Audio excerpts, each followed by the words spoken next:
ಮರಳಿನಿಂದ ಮಡಿಕೆಯ ಮಾಡಿ ಮಲಪ್ರಭೆ ನೀರು ತುಂಬಿ ಹಾವಿನಿಂದ ಸಿಂಬಿ ಮಾಡಿ ತಲೆಯ ಮೇಲೆ ಹೊತ್ತು ತಂದಾಯಿ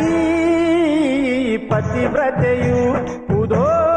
ಎಂದ ಈ ಪತಿವ್ರತೆಯು ಗಂಡನ ಆಜ್ಞೆಗಾಗಿ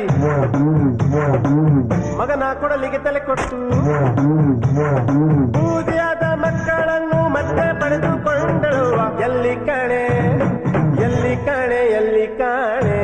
ಎಲ್ಲವ್ವನಂತವಳ ಎಲ್ಲಿ ಕಾಣೆ ಎಲ್ಲಿ ಕಾಣೆ ಎಲ್ಲಿ ಕಾಣೆ ಎಲ್ಲಿ ಕಾಣೆ ಎಲ್ಲವ್ವನಂತವಳ ಎಲ್ಲಿ ಕಾಣೆ ಎಲ್ಲಿ